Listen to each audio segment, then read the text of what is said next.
Dito sa Papa Dudut Stories, ikaw ay hindi nag-iisa.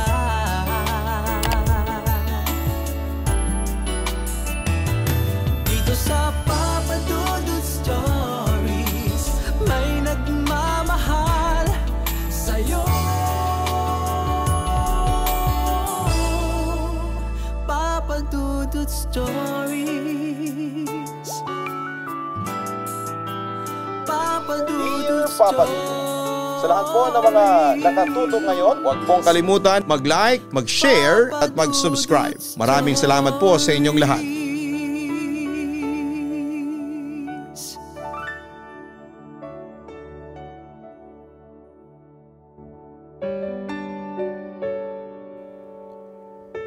Ang pagiging mabuting ama ay hindi lamang nakabase sa pera. Ang atensyon at pagmamahal sa isang anak ay hindi kayang tumbasan ng kahit na anong halaga. Huwag nating hayaan na ang maling pagtrato sa kanila ay mauwi pa sa isang malaking karma. Dear Papa Dudut, pagpasensyahan niyo na po kung magulo itong pagkakasulat ko at mayroong maling spelling. Pero sinubukan ko naman pong isulat sa paraang maintindihan ninyo ang ikukwento ko. Tawagin niyo na lamang po ako sa pangalang Eric. Nangyari po itong kwento ko 12 taon na po ang nakakalipas. Papa Dudut, 16 anyos na po ako nang mangyari ang ikukwento ko. Bagamat may kapayatan ang katawan ay matangkad po ako at matured ang itsura. Kaya kahit menor de edad pa ay hindi yon nahahalata sa akin. Ulila na po kami sa ina kaya yung tatay na lang po namin ang tumatayong magulang namin ang kapatid kong si Dos. Pero kahit may magulang pa kami noon, hindi naman namin siya maramdaman. Bukod kasi sa mahigpit siya sa amin ni Dos, mapanakit at lasenggo din po siya. Itago niyo na lamang po yung tatay ko sa pangalang Lucio. Hindi po siya nakapag-aral dahil noong panahon po talaga nila ay mas priority nila ang kumita ng pera at makatulong sa mga magulang nila. Pag-uuling sa bundok ang kabuhayan namin noon. At dahil ako ang panganay, ako ang mas maraming ginagawa.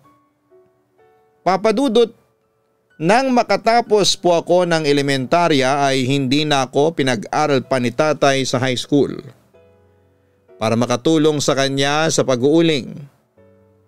Nung panahong yon ay kamamatay lang ng nanay namin. Labag po sa kalooban ko, napahintuin niya ako sa pag-aaral dahil pangarap ko po talagang makatapos ng pag-aaral. Kaya kahit na hindi na po ako naka-enroll noon ay patago akong pumupunta sa bahay ng kaibigan ko para manghiram ng mga libro at makibasa sa mga inaaral nila. Kaya kahit papaano ay may mga natutunan ako. Pero minsan lang yon. Sa halos araw-araw kasi sa buhay ko ay ganito ang senaryo, Papa Dudut. Kanina pa kitang hinihintay ah. Alam mo namang wala akong ibang aasahan dito kung ano-ano pang inaatupag mo. Galit na sabi sa akin ni tatay matapos niya akong batukan. Minsan kapag nadadala talaga siya ng galit niya ay nasusuntok pa niya ako sa sikmura at sa ibang parte ng katawan ko. Kaya naman takot na takot akong magkamali noon. Sinasaktan niya kasi ako tuwing may hindi siya nagugustuhan sa mga ginagawa ko. At mas malala pa ang inaabot ko sa kanya noong nalaman niya na pumupunta ako sa bahay ng kaibigan ko para magpaturo ng mga napag-aralan nila. Kinakaladkad ako ni tatay pauwi at binubugbog para daw magtanda ako. Natututo na raw kasi akong sumuway sa kanya, Papa Dudut.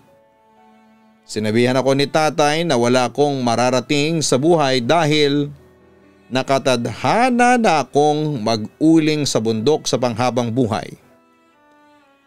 Nakakalungkot po na wala man lang ni katiting na pangarap ang tatay ko para sa akin. Ako na nga lang po ang nangangarap para sa sarili ko pero hinahadlangan pa niya. Pero imbis na damdamin ang sinasabi ng aking ama ay tinapos ko na lamang ang trabaho ko sa pagtulong sa kanya. Nang sa ganoon ay hindi na kami muling magkaproblema. Matapos niya akong bugbugin noon ay pinaghanda pa niya ako ng mga dadalhin namin sa muling pag-akyat sa bundok. Mag-isang naiiwan sa bahay namin yung bunsong kapatid ko para magbantay doon. Pero tuwing naghahango kami ng uling, pinapasama rin ni tatay yung kapatid ko para mas mabilis kaming matapos. Kami rin ang nagbababa ng mga nakasakong uling para dalhin sa mga malalaking tindahan doon sa amin. Maghapon namin ginagawa yun at halos wala kaming pahinga. Kapag minamalas pa ay inaabutan kami ng ulan sa daanan. Dahil pababa yung dinadaanan namin, may mga pagkakataong gumugulong kami ni Dos pababa. Tuwing nakukuha ni tatay na ang pinagbentahan ng uling, imbes na ipunin ay winawaldas niya lamang yon sa bisyo niya. Pagsapit ng hapon ay inuutusan niya kaming bumili ng alak sa tindahan, kung magkano lang ang matitira sa pinagbentahan. Nang uling ay yun lang ang pagkakasyahin naming magkakapatid para sa pagkain namin. Isang linggo na naman kaming magtitiis dahil sa bisyo ni tatay. At tuwing uuwi siya ay palagi siyang nagwawala. Kung ano-ano ang sinasabi niya sa amin na magkapatid. Kadalasan ay sinasaktan niya pa kami. Parang bangungot sa amin ang bawat gabing lasing si tatay dahil halos lahat na ng paghihirap ay dinadanas na namin sa kanya. Papa Dudut, wala pang isang taon mula nang mamatay si mama ay naghanap na agad si tatay ng makakasama. Nakilala niya noon si Tita Delia na halos kaedad lang din ni nanay. Biyuda na siya pero may dalawa siyang anak na babae sa yumaon niyang asawa. Mabait naman si Tita Delia at komportable kami ni Dos sa kanya. Pakiramdam namin noon ay nagkaroon kami ulit ng nanay dahil sa katauhan niya. Mabait at malambing sa kanya si tatay. Bagay na hindi nito nagawa noon sa nanay namin noong nabubuhay pa ito. Pero alam namin noon na nagpapakitang gilas lang si tatay dahil bago pa lamang silang nagsasama.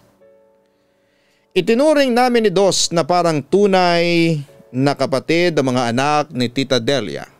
Kahit na hindi namin sila kadugo. Tawagin na lang po natin sila sa pangalang Jenny at Lara. Mas matanda ako ng 2 taon kay Jenny at magkaedad naman sina Lara at yung bunso kong kapatid na si Dos. Sa katagalan, Papa Dudut, hindi nga ako nagkamali ng akala. Tulad namin ni Dos ay bugbog din ang inaabot ni Tita Delia tuwing nalalasing si tatay. Mula nang magsama sila ay paulit-ulit na yung nangyayari. Ngunit sa kagustuhang magkaroon ng buong pamilya at magkaroon ng katuwang sa buhay ay tinitiis na lang namin yon ni Tita Delia. Wala na rin daw kasi siyang maaasahan. Jenny, Lara, matulog na kayo sa kwarto. Huwag na huwag kayong lalabas kapag dumating si tatay. Kapag tinawag kayo, ako na lang ang lalabas para harapin siya. Nagkakaintindihan ba tayo? Sabi ko noon sa kanila. Bukod kasi sa pagiging mapanakit at pagiging lasenggo ni tatay ay may napapansin din ako noon na kakaibang tingin niya kina Jenny at Lara. Yung tingin po na yon ay parang may halong pagnanasa. Hindi ko po yun nagustuhan, Papa Dudut. Kahit kasi hindi ko naman talaga tunay na kapatid yung dalawa ay nagmamalasakit at nag-aalala pa rin ako para sa kanila. Kaya naman tuwing nalalasing si tatay, hindi ko na sila pinalalabas ng kwarto sa tinutulugan namin ni Dos dahil pareho na silang nagdadalaga ng mga panahong yon. Ginawan ko ng pantabing na lumang kumot ang parteng tinutulugan ni na Jenny at Lara para magkaroon pa rin sila ng kaunting privacy kahit na magkakasama kaming natutulog sa isang kwarto. Madalas ko rin silang pinagsasabihan na huwag magsusuot ng maikling pang-ibaba o mga pangitaas na bitin sa tela. Hindi ko sinasabi sa kanila ang dahilan dahil kapag kinatakutan nila si tatay ay baka lalo pa silang mapasama. Palagi ko na lamang silang pinapaalalahanan para sa ikabubuti nila, Papa Dudut. Nagsimula ang pagbabago sa buhay ng tatay ko noong isang gabi na sinundo ko siya sa inuman. Hating gabi na po noon nang ipasundo siya sa akin ni Tita Delia. Dala ko noon ang debateryang flashlight namin.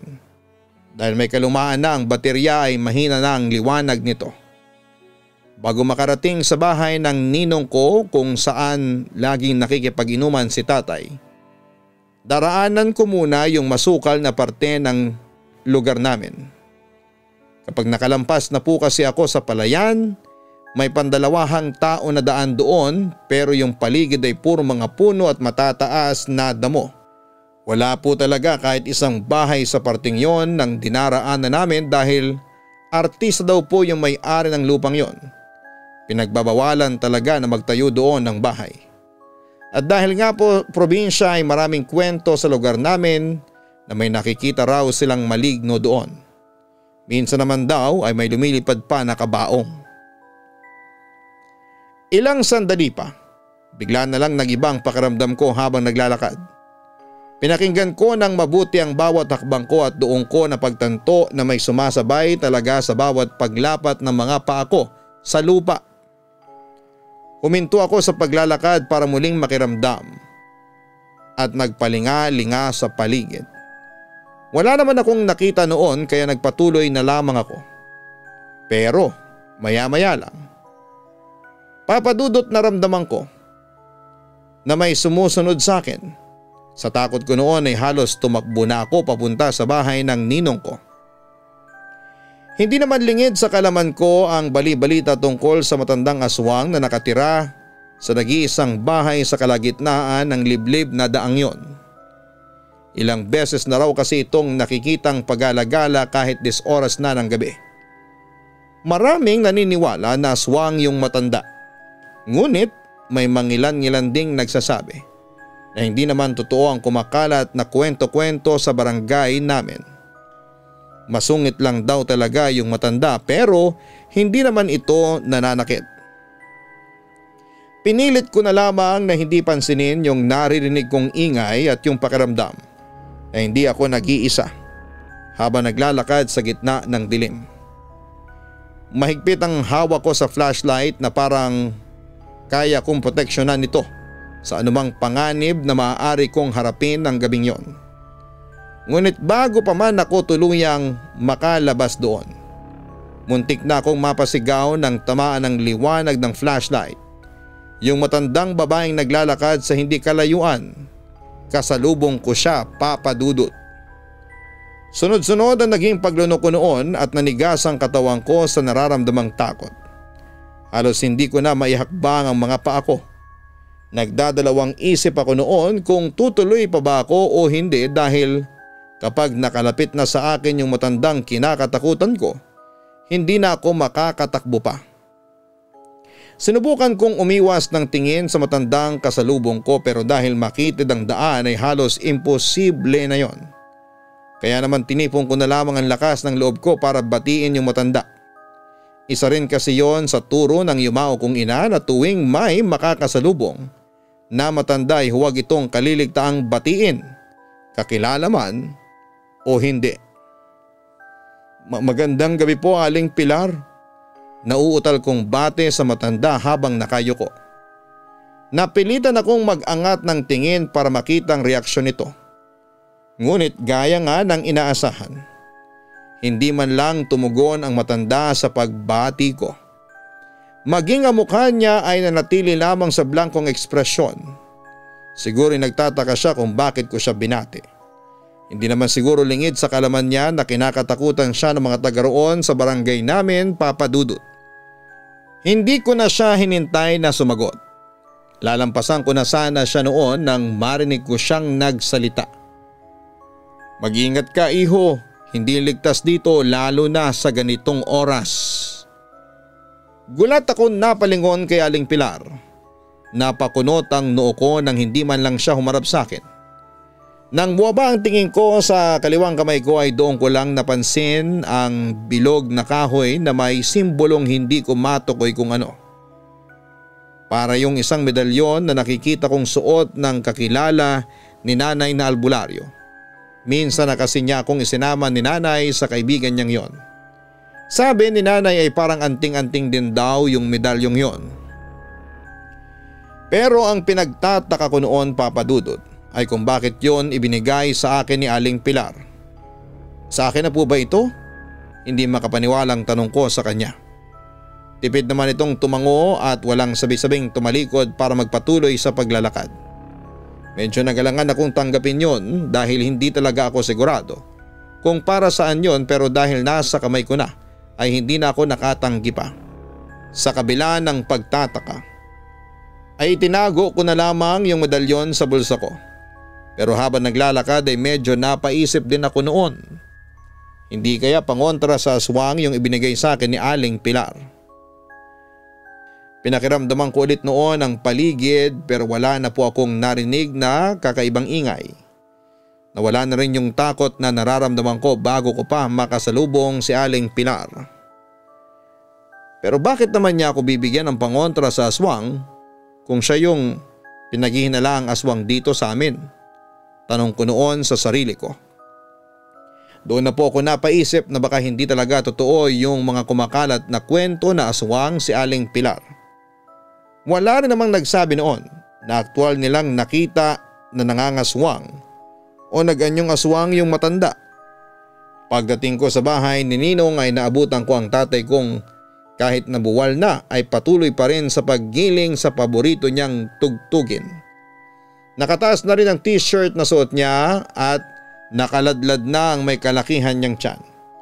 Kahit lasing na ay siya pa ang nangungunang magsabi na tumagay pa sila. Napailing na lamang ako noon.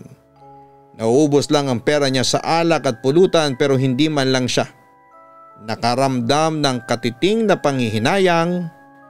Inawat na siya ni Ninong sa pag-inom pero hindi nagpapigil ang tatay ko. Nilagok niya yung natitirang alak ng bote at doon na siya napasubsob sa mesa. Naku, mukhang mahihirapan kang iuwi tong tatay mo. Lasing na, sabi pa ni Ninong. Tinanong niya ako kung gusto ko raw bang doon na lamang patulugin si tatay at sunduin ko na lamang kinabukasan. Pero alam ko na ang mangyayari kapag ginawa ko yon. Sasabihin ni tatay na wala man lang kaming malasakit sa kanya dahil hindi man lang namin siya sinundo. At kahit na anong paliwanag pa ang gawin namin, sarili niya lang ang pakikinggan niya. Halos masubsob na kami sa dinaraanan namin dahil sa pag-alalay ko kay tatay. May kabigatan kasi siya at napakapayat ko lamang noon kaya tuwing nawawalan siya ng balanse ay nadadala din ako. Ayusin mo nga ang pag-alalay sa akin, para kang hindi kumain ah, pagalit na sabi pa ni tatay. Ayusin niyo rin kasi yung paghakbang ninyo, iritado ko namang sabi sa kanya. Aminado naman po ako na napipikon din ako kay tatay kaya nasasagot ko siya ng ganon tuwing nalalasing siya. Munti ko pang mabitawan yung flashlight nang mapatid ang paa niya sa ikatlong pagkakataon. Halos maubusan na ako ng pasensya sa pag-alalay sa kanya. Nasa kalagitnaan na kami noon ng paglalakad nang makasalubong namin si Aling Pilar. Nagtaka naman ako noon dahil nakasalubong ko na siya roon bago ko pa man masundo si tatay. Aling Pilar, bakit po kayo bumalik? Nagtataka kong tanong sa kanya. Saglit naman siyang natigilan at nang sumagot ang matanda ay ikinagulat ko ang sinabi niya. May sumusunod sa iyo kanina kaya nagpa siya akong hintayin ka dahil alam kong dito ka rin dadaan sa pagbalik mo. Kinabahan akong nagpalingalinga sa paligid. Kinilabutan ako nang muli ko namang marinig yung kakaibang ingay na naririnig ko noong papunta pa lamang ako sa bahay ni Ninong. Magsasalita pa sana ako noon nang biglang bumitaw sa pagkakakbay sa akin si tatay. Akala ko ay gusto niya lang maglakad mag-isa pero nagulat ako nang bigla na lang niyang itinulak si Aling Pilar. Sa lakas ni tatay ay sumubsob ang mukha ni Aling Pilar sa lupa. Hindi pa nakontento si tatay. Pinagsisipa niya si Aling Pilar. Inawat ko siya at inalalayan si Aling Pilar para makatayo. Tama na ho tay, wala namang ginagawang masama sa inyo si Aling Pilar ah. Sigaw ko noon sa tatay ko. Pero imbis na pakinggan ako ay pinagbuntungan niya rin ako ng galit. Pinagsusuntok niya ako kaya panay rin ang pag-ilag ko sa kanya para hindi ako masaktan. Mabuti na lamang at lasing na siya. Kaya mahina lamang ang mga suntok na dumadapo sa akin. Habang iniiwasan ko ang pananakit ni tatay, nahagip ng mga mata ko ang mabagal na pagbangon ni Aling Pilar habang bumubulong. Hindi ko maintindihan kung ano ang sinasabi niya dahil halos hindi na yon umabot sa pandinig ko. Hindi niya inalis ang tingin kay tatay hanggang sa tuluyan na siyang makatayo. Walang sinabi si Aling Pilar, hindi niya minura si tatay gaya ng inaasahan kong gagawin niya. Pero nang lampasan niya kami, parang may malamig na hanging dumampi sa balat ko. Bigla akong kinilabutan noon sa hindi ko mawaring kadahilanan. Halos hindi ko na namalayan kung paano ko nagawang iuwi ang tatay ko ng gabing yon. Kahit na ilang beses pa kaming natumba sa daan.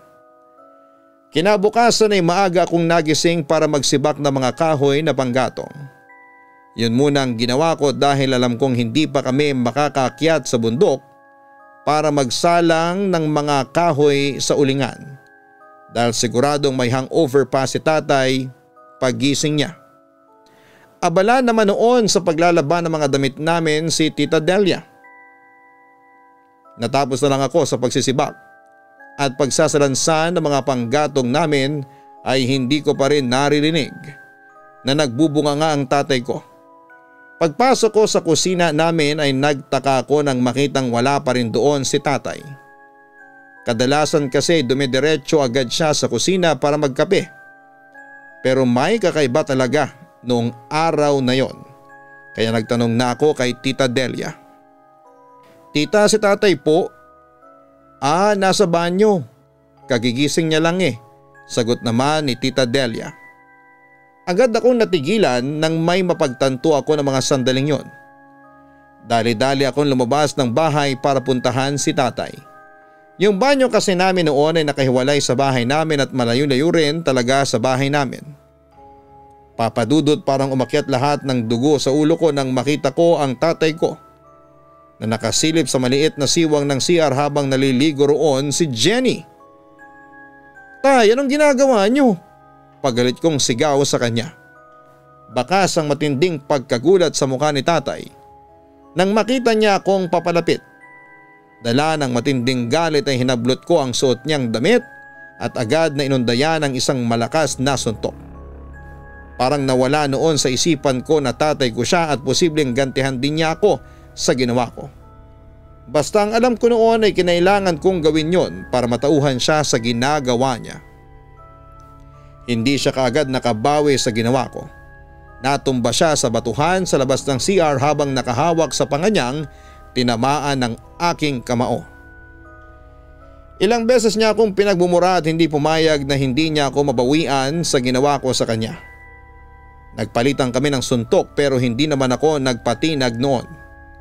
Alam ko sa sarili ko na tama lang ang ginagawa ko at hindi na rin ako papayag noon na masaktan niya ulit ako kagaya ng lagi niyang ginagawa. Hindi ko alam kung saan nanggaling ang tapang kong yon. Pero yon ang kinapitan ko para labanan si tatay kahit na mas malakas siya kesa sa akin. Napahinto sa paglalabas si Tita Delia nang marinig niya ang pagsigaw ni tatay. Pero nadismaya po ako noon. Nang imbes na alamin kung ano ang pinagmula ng away namin ni tatay ay kinampihan niya ito kaagad at pinagsabihan pa ako. Ang lakas ng loob mong saktan ako, anak lang kita. Wala kang karapatang gawin to sa akin. Galit na sabi pa ni tatay. Nagngingit-ngit ang kalooban ko nang dinugtungan pa yon ni Tita Delia. Eric naman, Kung ano man yung hindi niya pagkakaunawaan ng tatay mo, mali pa rin nasaktan mo siya ng ganito. Bakit hindi niyo muna alamin yung dahilan kung bakit ko sinuntok yung gagong yan? Manyak yan eh. Nahuli ko siya na binobosohan si Jenny. May matinong ama ba na gagawa noon sa tinuturing niyang anak? Iyak nang iyak noon si Jenny dahil sa nangyari. Hindi niya rin nakalain na magagawa yon sa kanya ni tatay. Sa takot niya noon ay sumiksik na lamang siya sa may likuran ko. Dahil doon ay mas lalong tumindi ang kagustuhan kong maprotektahan sina Jenny at Lara sa manyakis kong ama. Ang nakakasama pa noon sa loob ko ay parang mas pinili lang ni Tita Delia na magbulag-bulagan sa nangyayari dahil natatakot siyang hiwalayan o palayasin ni tatay. Nagbanta ako noon kay tatay na irereklamo namin siya at pananagutin sa ginawa niya, pero hinarang ako ni Tita Delia para makiusap. Pati si Jenny kinausap din niya at sinabihan ng kung ano-ano para hindi sumama sa akin sa pagsasampa ng reklamo sa barangay. Nagmakaawa siya kay Jenny dahil kung itutuloy daw namin yon ay mas lalo lang kaming mahihirapan.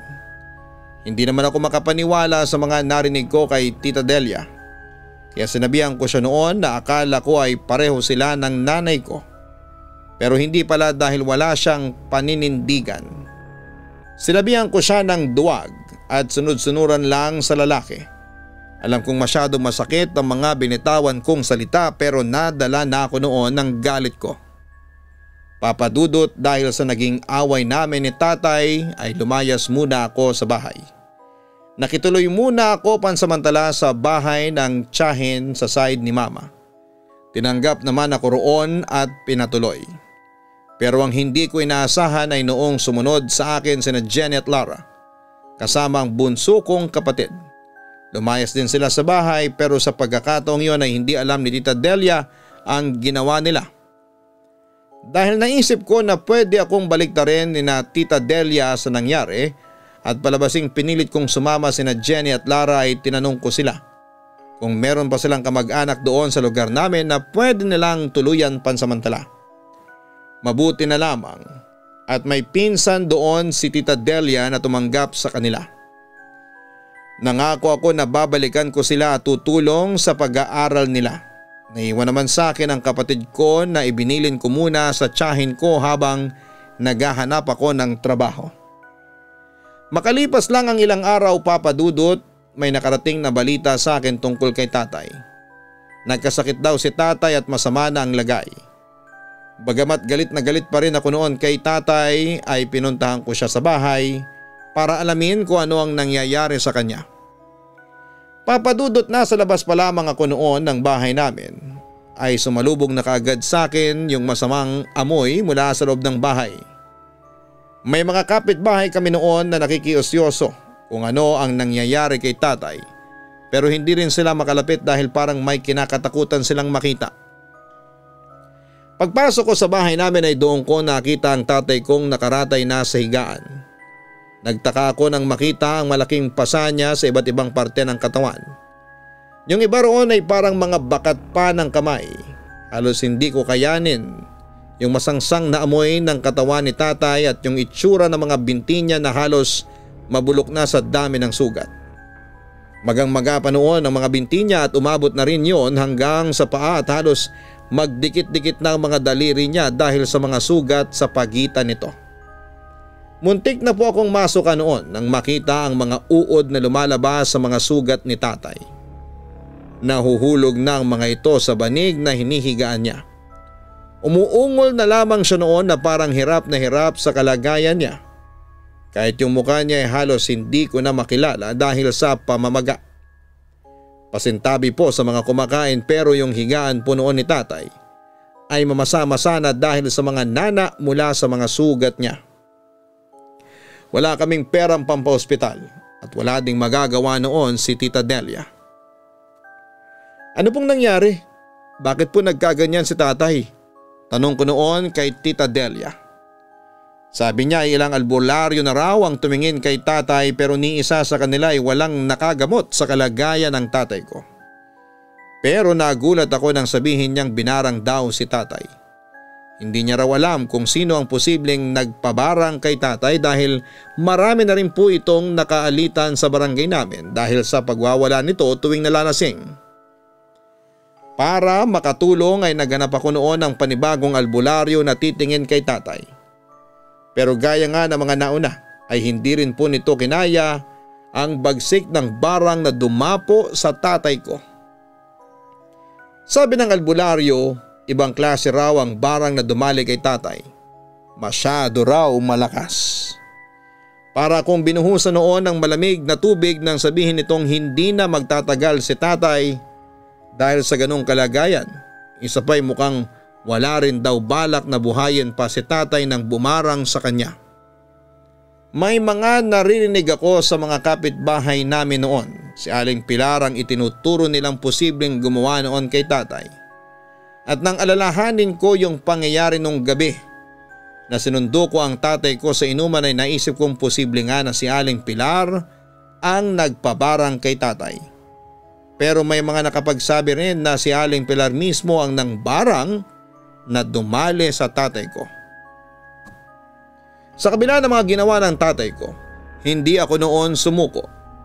Naghanap pa ako ng ibang albularyo hanggang sa ituro sa akin ng mga kamag-anak ni nanay yung nakilala nilang albularyo na sa kabilang ilog pa nakatira. Magaling daw yon at marami ng kinontrang barang. Pinuntahan ko ito kaagad at isinama sa bahay namin para matignan si tatay. Nagulat kami noon nang sabihin ng albularyo na babae raw ang gumawa noon. Isang matandang babae na may matinding galit kay tatay. Nang tanungin ako ng albularyo ay nabanggit ko ang ginawa ni tatay kay Aling Pilar. Dahil sa mga sinabi nito ay mas lalong lumakas ang kutob ko na si Aling Pilar ang bumarang sa tatay ko. Kaya kahit alam ko na imposibleng makipag-usap sa akin si Aling Pilar ay pinuntahan ko siya noon sa bahay niya. Pero sa kasamaang palad nang puntahan ko ang bahay ni Aling Pilar ay wala na ito doon. Walang nakakaalam, Papa Dudut, kung kailan ito umalis at kung babalik pa ba ito sa barangay namin. Wala raw kasing nakakita sa pag-alis ni Aling Pilar. Sa biglang pagkawala nito ay naglaho na rin ang kaisa-isang pag-asang mapagaling ang tatay ko. May ilang nagsasabi na karma na lamang daw yun ni tatay dahil sa kasamaan ng ugali nito. At sa ginawa sa aming magkakapatid, pati na rin kina Jenny at Lara. Pero gustuhin ko mang magdusa ang tatay ko sa mga nagawa niya, alam ko na walang sino man dito sa mundo ang may karapatang bawiin ang buhay na Diyos lamang ang nagkaloob sa atin. Dahil wala nang nakapagpagaling kay tatay ay binawian na rin siya ng buhay, Papa Dudut. Ilang araw lang mula nang mangyari yon sa kanya, ipinalibing namin siya. At matapos yun ay humingi ng tawad sa akin si Tita Delia dahil sa mga hindi namin pagkakaunawaan nung kinampihan niya si tatay. Sinabi ko naman na wala nang kaso sa akin yon. Mula nang mawala si tatay, hindi ko na inisip na makakapag-aral pa ulit ako. Naghanap ako ng trabaho para mabuhay kami ng mga kapatid ko. Si Tita Delia naman ay umalis na sa bahay namin at nakitira na lamang sa malapit nilang kamag-anak. Kasama niya noon sina Jenny at Lara. Naging emosyonal ang paghiwalay namin dahil napalapit na po talaga sa akin yung dalawang yon. Pero dahil nakapag-desisyon na rin naman si Tita Delia ay mas makakabuti sa kanila yon at wala na kaming nagawa pa. Sa ngayon po, Papa Dudut, ay may maayos na po akong trabaho dito sa Maynila. Kung ako hindi nakaranas makatungtong sa high school ay nagsikap naman akong mapag-aral ang bunso kong kapatid. Kaya hanggang ngayon ay todo kayod pa rin po ako para sa kanya. Sa kanya ko na lamang kasi binubuhay ang pangarap ko noon para sa sarili ko. Hanggang dito na lamang po ang aking kwento. Maraming salamat po dahil naisipan ninyong gawin ang channel ninyo. Malaking bagay po kasi sa akin na may napapakinggan po akong mga kwento at nai-inspire po ako sa mga ibinabahagi ninyo, Papa Dudut. Kaya sana po ay mas marami pang mapakinggang kwento mula sa inyo. Binibisita ko rin po pala ang channel ng inyong kambal na Gian Gianna Vlogs. At nitong nakaraan lang po ay nalaman ko na sa inyo rin po pala ang Kaistorya Horror YouTube channel. Nakikinig din po ako doon dahil halos lahat po ng videos ninyo sa Papa Dudut Stories ay napakinggan ko na. Muli maraming salamat and God bless sa inyo Papa Dudut. Lubos na gumagalang, Eric. Wala namang perpektong pamilya pero maaari tayong magkaroon ng isang masayang pamilya na binubuo ng isang mabuting ina at isang ulirang ama. At magagawa yon ng kahit sino, kahit na wala tayong malaking halaga sa bulsa. Maraming salamat sa pagbabahagi mo ng iyong kwento, Eric.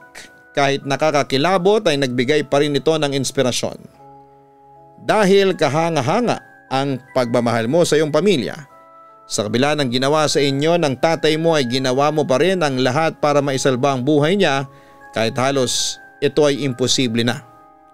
Maikli lang ang buhay, kaya wag sana natin itong sayangin sa mga pananakit, sa mga nakakasakit na bagay, lalo na kung may kinalaman sa pamilya. Mahalin natin ang isa't isa dahil sa uli mas masarap pa ring makaranas ng sinasabing good karma kesa sa bad karma. Muli maraming salamat po sa inyong lahat.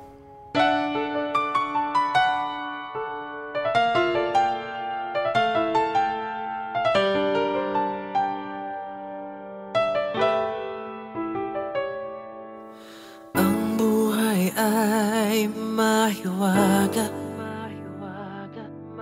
laging may lungkot at saya. Sa Papa Dudut Stories, laging may karamay ka.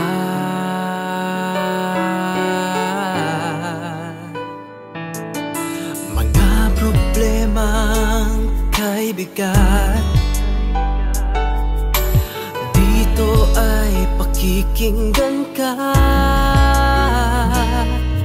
Sa Papa Dudut Stories, kami ay iyong kasama. Dito sa Papa Dudut Stories, ikaw ay hindi nag-iisa.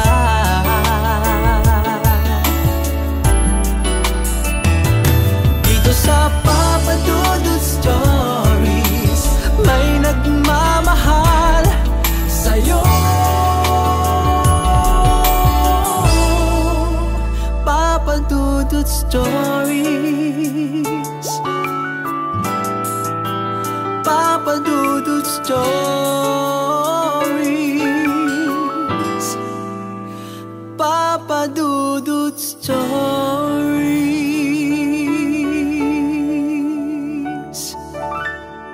Hello mga ka-online, ako po ang inyong si Papa Dudut. Huwag kalimutan na mag-like, mag-share at mag-subscribe. Pindutin ang notification bell para mas maraming video ang mapanood ninyo. Maraming salamat po sa inyong walang sawang pagtitiwala.